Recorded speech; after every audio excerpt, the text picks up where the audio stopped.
Hey, what's up, guys? I'm sitting in my truck right now because I just finished with an appointment on a 2020 50-foot Cantius Cruisers Yachts. Now, this boat lists for a hair shy of 1.8 million based on how it was equipped.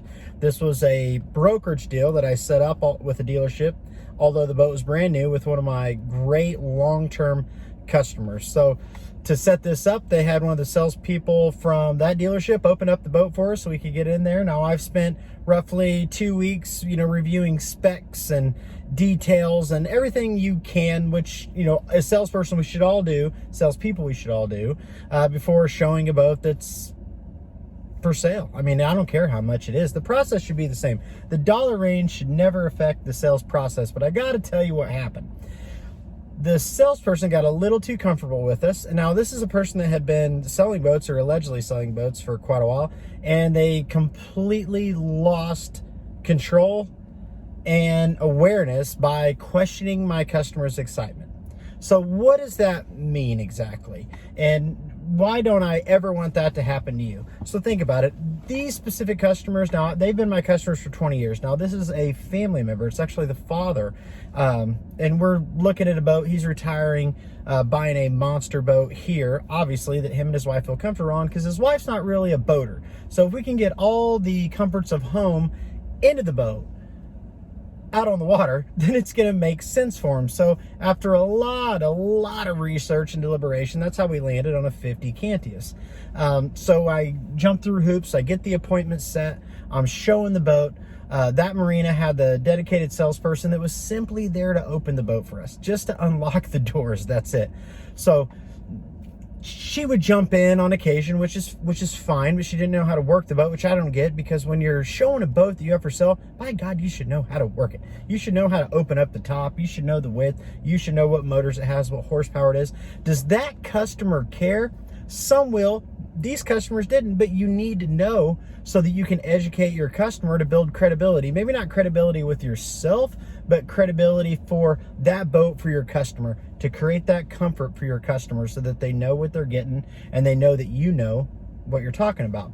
But what happened in this specific situation is, so I'm showing the boat, showing the systems, they're in love with it. Now, we've worked on getting all these pieces together, so to speak, to get the family together to go look at this boat forever. And we're actually closed at work today. I took this appointment on the side.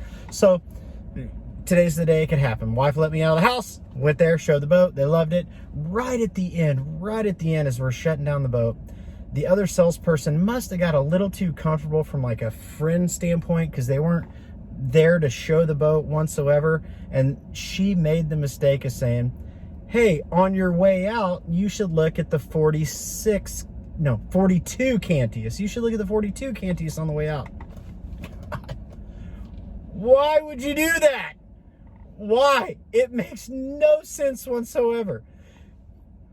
Back to what I started this video with. When you question your customer's excitement, you lose complete control and awareness. I had these customers super excited and dialed in on the 50. We were picking that boat because it was the perfect boat for them. Their excitement level was high. Now, the other salesperson, I kind of felt like, in a way, maybe her budget, or worrying, because I'm sure she's going to get something from the dealership, her worrying that deal's not coming together right then and there in front of her, which I'm not going to put a deal together until I get back to my office anyhow. I'm not going to go to another dealership and put a boat deal together. That leaves money on the table for me. And as salespeople, we should all get paid, right? We're not selling stuff for free. But anyhow, so she says to look at the 42, and it just killed me. My customers are excited. We're headed back to my office to write something up. This is the boat they focused on. This is the boat they've dreamed about. And, just as well as I do, they're buying the boat for the family. So as they're looking at that boat, they're picturing their whole family, where they're going to sit, what they're going to like to do. When you add an option, you question that customer's excitement.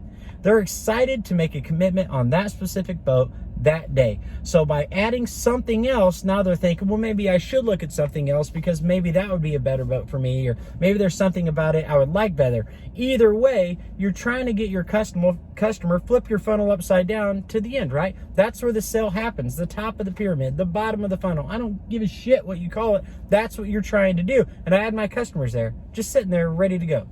and adding that option. So, of course, what do I say? I can't say no. I can't say no, don't look at that boat. I just remind them of why we're here, you know, what we're doing, and they still want to peek at it. So as we're peeking in it, sure, there's a lot of things that they didn't like compared to the 50. How can you? But there was also some things that they did like. So now they wanted to go think about it. So I'm sitting here, they're going to think about it. That's fine. I understand. Everybody needs to think about it. But don't offer an option. See, because of that other salesperson, I can't imagine what they go through when I'm not there, you know, with their own clients. And I'm sure they struggle a little bit. That's okay. But you lost control. I had complete control of the boat deal. I'm not saying this to be angry, right? I'm not that angry. I'll sell them something. I know that. She completely made me lose control. And then naturally with her customers, she's going to lose control. And she also lost her awareness. You have to be aware of what's important to your customer. You have to be aware of what they want to do, why they're buying, what they're using it for, where they're going to put it. There's what their budget range is, how they're going to store it, more it, I don't care. Everything to do with that process, with that customer as a salesperson, there's the you that's talking. Now there's a high level of awareness in the back here that you've got to be aware of everything going on around you. So when you question your customer's excitement, you lose control and awareness, and it's not good for your customer whatsoever. Point of the story is, obviously, don't ever do that. Do not do that. Don't question your customer's excitement. When you get them there, you get them on the right boat, you lose control, absolute control, and now everything is up in the air. I had it right there. That's specifically why you never, ever, ever want to do that. So I challenge you, please don't ever do that. On the flip side, before we end today's vlog, if you can't figure out why your customer isn't committing on the boat you're showing them, which is what she should have did, she just didn't have the awareness. Either way, she should have stayed quiet and allowed me to finish it up, but still, then you would ask, right? It's okay to ask. Don't be scared. I don't care how much money the boat is. I don't care that it's $1.8 million or $8,000. Ask your customers why. Ma'am, sir, Joe, Gene, in this scenario, is there anything about this boat you don't like? What about this boat doesn't make you feel comfortable? Is there a system, a feature? Is it the color? Is it the price? You know, is it storing it, mooring it? Is there something about the layout that doesn't work for how you have in mind to use it with your friends and family when you're long gone out of here and you forget about the dealership and the salesperson? It's okay to ask for objections. You have to find the objections. But out of desperation, don't just throw out another option. Now you're giving that customer objections, and it makes no sense. So I hope that doesn't happen to you guys, and I hope this really makes sense to you.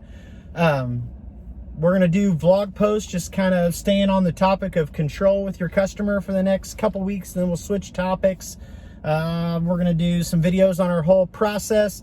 I don't really like the whole style of videos, doing them in the truck, but I just am really wound up, and it's right here on my mind, tip of my tongue, so I thought I'd share that with you. Please subscribe to our channel if you haven't, and I'll see you on the water.